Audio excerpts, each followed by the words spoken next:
Hey everybody, Bob Huffman here. Welcome back. I'm going to continue today on the theme of how to run a professional Magic tournament. And today we're going to talk specifically about staffing. My last video, while I thought there was a lot of good information there, I kind of deviated off subject a few times and I don't think I covered staffing quite enough. So today we have this handy piece of paper here to keep me on track. All right. So who do we want to staff for an MTG event? Well, we want to make sure that we have a scorekeeper, we want judges, and we want card buyers.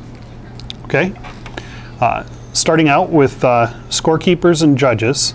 Sometimes your scorekeeper will be one of the judges that you contract. Sometimes you'll have somebody that's dedicated to that position. It depends on the size of the event and the workload that you expect your staff to have. Obviously, the bigger the event, the more need there is for a dedicated person to do scorekeeping. And on the note of scorekeeping, my wife Shannon, who many of you know does all of the scorekeeping for BC Comix, will be making her own set of videos specifically about scorekeeping, starting from you've never scorekept before, this is how you enter event slips, this is how you put people into Weir, all the way up through here's what you do when you run into a incorrect slip at a 300 person event, you know, on round 6. Okay? So, on the note of your judges, first and foremost, there's this great application out there that exists for all of us to use. It's a great tool. It's called Judge Apps. And what you do is you go into Judge Apps and you create your event, and within there you talk about what your requirements for the event are, what level judges you would like to have on your event, and how many judges total. This application is great for anything from the PPTQ level and up. It's even applicable if you're looking for a regular Friday night Magic judge and you don't have one already and you've decided you want to have one on staff because your event's getting bigger. You can use it for that application as well. So let's talk about specifically PPTQ level and above and what we're looking for in a judge. So the qualities that you're looking for in a judge. I'm going to talk about the qualities that I'm looking for, and yours may change, but I think these are good guidelines. You obviously want to contract people who have gone through the steps to become the appropriate levels. But if you've never contracted anybody for an event before, you're just going to start with your judge apps.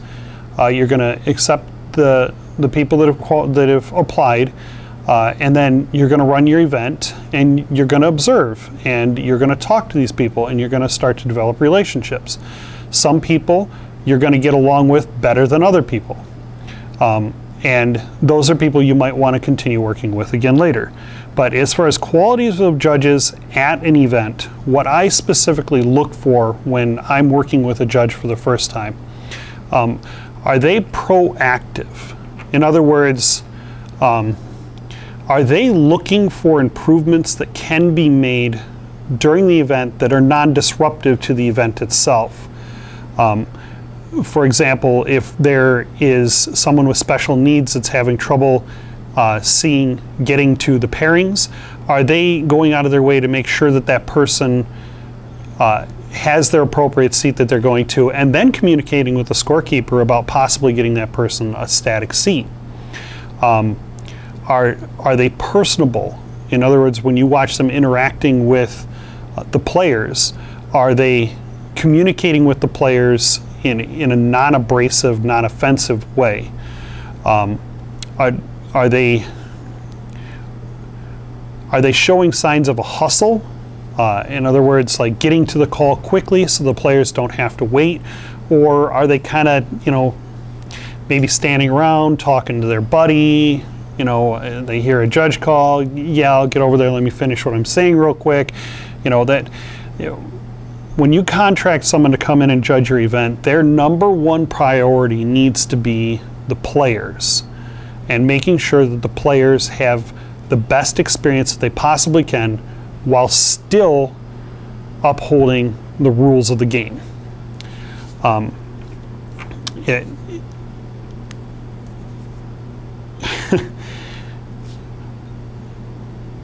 and this is a, you know, this is a balance, because I've interacted store owners who are reluctant to allow the judge to make the rulings that they need to make because they're concerned about losing players and reputation because of the ruling that's going to be made. And as tournament organizers, as store owners, we just simply have to get past that. We have to understand that the policy is there to protect us as much as the judges and the players. That policy is in place so that you can hold players accountable. If we don't allow the judges to do their job and make the rulings that they need to make, then we don't have policy to back us up when we want to make that ruling either. And so it's really important that that balance is maintained between customer service and upholding policy. Okay? Let's talk a little bit about behavior. Okay? Over the last 7 years, I've run a lot of events with a lot of different personalities and judges. And I've seen a whole bandwidth of behavior from different judges. Some store owners that I know or that I've dealt with, once a judge has a behavior pattern that they're unhappy with, they'll kind of never, work with that judge again. And I feel that that's a bit of an error to a point, because as a judge continues to do their job, they're going to learn and they're going to grow. And if we don't give them the opportunity to say, hey, this behavior was inappropriate, this isn't what I want my store represented as, and I don't see anywhere in policy here where this behavior is acceptable either. If we don't give them that opportunity to grow and then let them come back and judge again another time, well, we could be missing out on a really good quality person to contract there who just had a stumbling block or something they needed to get over.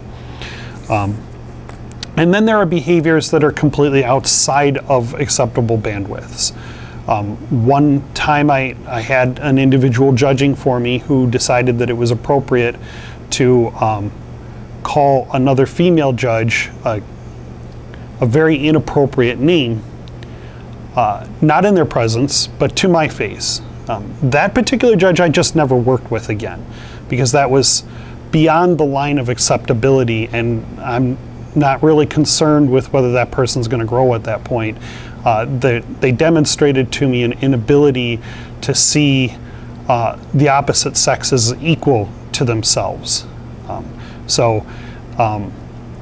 In that case, we didn't work with them again. So you can kind of see here where there's a bandwidth of behavior that's appropriate, and how, as the tournament organizer who gets to decide who's going to work with you and who's not going to work with you, where that line kind of rides. Okay. So there's a few ways to reward a judge in non-monetary ways as well, and this is good for your business because if you show them that you care about them and you care about the job that they did for you, and that you appreciate it outside of just whatever's contracted, they're more inclined to want to work with you again. Again, they're independent contractors. You are a store owner. You have to create relationships here. Nobody's going to tell them that they have to go work your event. They don't.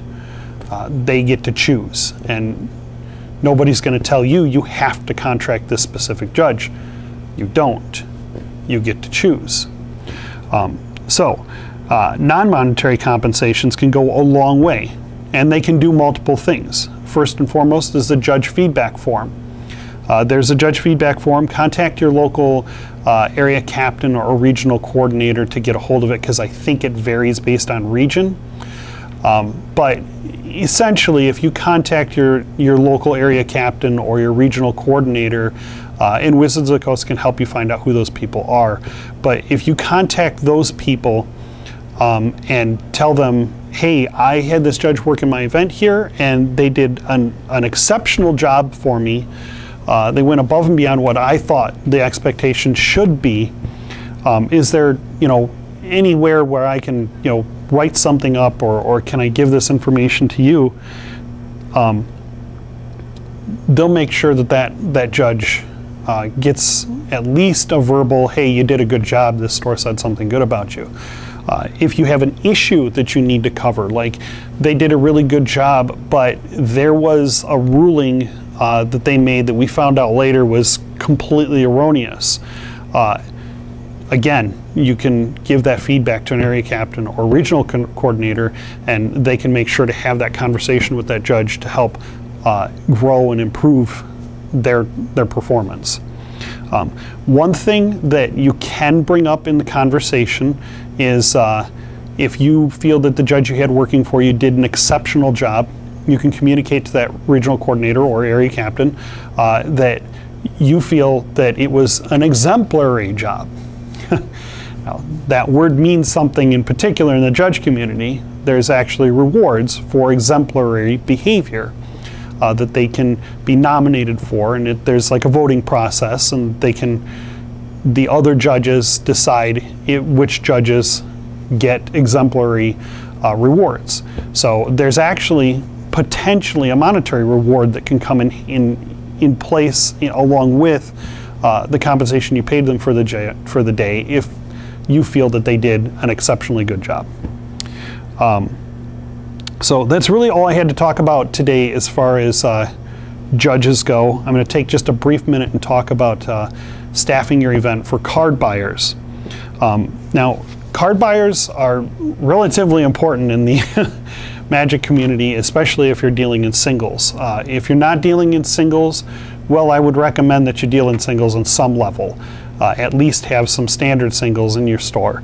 But if you buy and sell cards on a regular basis like most of us do, and you run a big event, you should have dedicated people there that their only job that day is to buy, sell, trade singles. Now, qualities that you're looking for in a card buyer, they should have a working knowledge of Magic the Gathering, obviously. They should be quick on their feet and able to do quick math calculations in their head.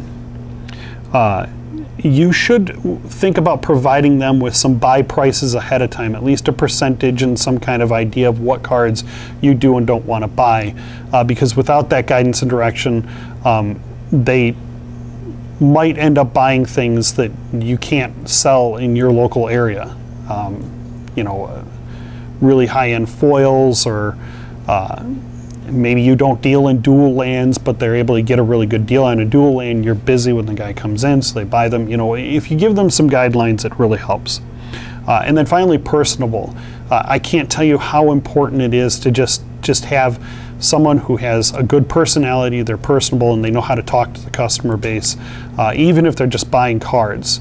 Because, well, quite frankly, that's the first interaction that customer is going to have when they come in. So thank you for joining me today. Really appreciate it, and look forward to more videos on the subject matter of professional tournament organization. Thanks.